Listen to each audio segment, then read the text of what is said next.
Dead தேர்விலிருந்து விலக்கு கோரி அரசாசிரியர்களுக்கு தீர்மானம் நிறைவேற்றிருக்காங்க. அரசாசிரியர்கள் மட்டும்தான் உங்கள் கண்ணுக்கு தெரிகிறாங்களா? ஆசிரியர் வேலைக்கு படித்து முடிச்சுட்டு எத்தனையோ வருடங்கள் வேலைவாய்ப்பு இல்லாமல் வாழ்வாதாரம் இல்லாமல் தவிக்கக்கூடிய இளைஞர்கள் உங்கள் கண்ணுக்கு தெரியலையா அப்படின்னு தான் கேட்க தோணுது.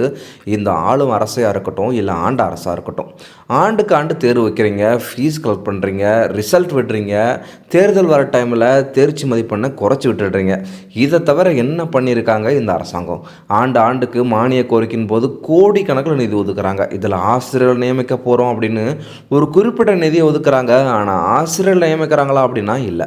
ஆசிரியர்கள் போராட்டம் பண்ண போனால் முதலமைச்சரின் கவனத்துக்கு இதை கொண்டு போகிறோம் அப்படின்னு சொல்லியே 5 வருடத்தை ஓட்டிட்டு வெறும் 2000 பணியிடத்தை மட்டும் நிரப்பினார் இந்த முன்னாள் கல்வித்துறை அமைச்சர் அன்பில் மகேஷ்.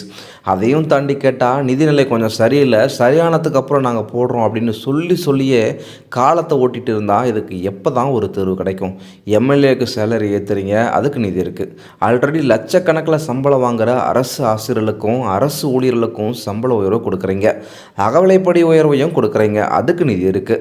இவ்வளோ சம்பளம் வாங்கினாலும் அரசு ஊழியர்கள் அரசு ஆசிரியர்கள் இன்னும் எங்களுக்கு சம்பளம் பத்தலை, இன்னும் எங்களுக்கு சம்பளம் கொடுங்க, பழைய ஓய்வூதிய திட்டத்தை கொடுங்க அப்படின்னு வீதியில் இறங்கி போராட்டம் பண்ணுறாங்க.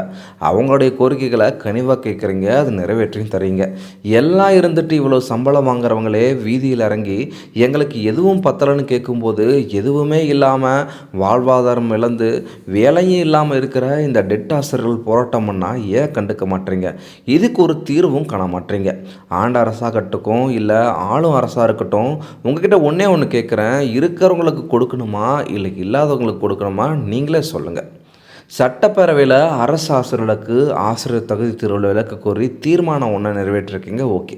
ஆனால் இந்த சட்டப்பேரவையில் இந்த 24ஆம் தேதி எங்களுக்கும் ஒரு விடுவு காலம் கிடைக்குன்னு காத்துட்ருக்கிற டெட் தேர்ச்சி பெற்ற ஆசிரியர்களுக்கு என்ன பண்ணுனீங்க கேட்டால் உயர்மட்ட குழு அமைக்க போகிறோம் அப்படின்னு சொல்கிறீங்க. கடந்த ஆட்சியில் குழு அமைக்க போகிறோம் அப்படின்னு சொன்னாங்க, 5 வருடம் முடிஞ்சு போச்சு. நீங்கள் உயர்மட்ட குழு அமைக்க போகிறோம் அப்படின்னு சொல்கிறீங்க, ஓகே.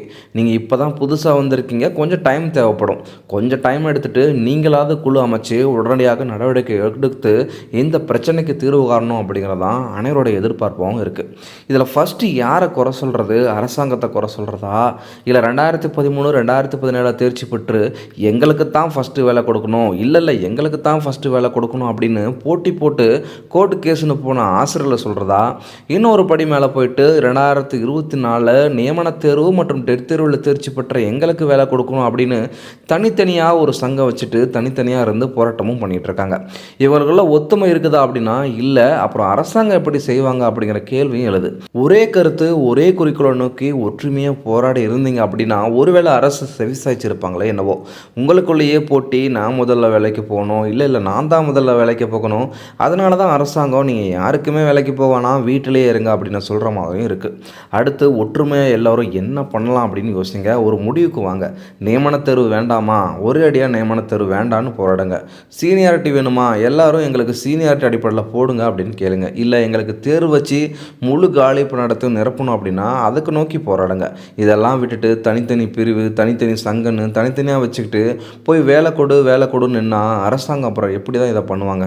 இதை பற்றின உங்களுடைய கருத்துக்கள் ஏதாவது இருந்தால் மறக்காமல் கமெண்ட் செக்ஷனில் கமெண்ட் பண்ணுங்கள். உங்களுடைய கருத்துக்களை அதில் தெரிவிங்க. முடிஞ்ச வரைக்கும் அரசாங்கத்துக்கிட்ட இதை கொண்டு போகணும், ஒரு தீர்வு காண வேண்டும் அப்படிங்கிற நோக்கத்தில் தான் இந்த வீடியோ உருவாக்கப்பட்டிருக்கு. யாரையும் குறை சொல்லணும் அப்படிங்கிற நோக்கத்தில் இந்த வீடியோ உருவாக்கலை. வருங்கால தலைமுறையை உருவாக்கக்கூடிய ஒரு அற்புதமான பணி ஆசிரியர் பணி. அந்த ஆசிரியர் பணியில் வருங்கால தலைமுறையை உருவாக்கக்கூடிய அந்த பணியில் இப்போ இருக்கிற இளைஞர்களும் அதில் கலந்துக்கணும் அப்படிங்கிறது தான் அனைவருடைய நோக்கமாகவும் இருக்குது. கூடிய விரைவில் அரசு இதற்கு தீர்வு காணும் அப்படின்னு நம்பலாம். அதுக்கு டெட் தேர்ச்சி பெற்ற ஆசிரியர்களுடைய ஒற்றுமை தேவை. அப்படி இருந்தால் எல்லாமே சாத்தியம்தான்.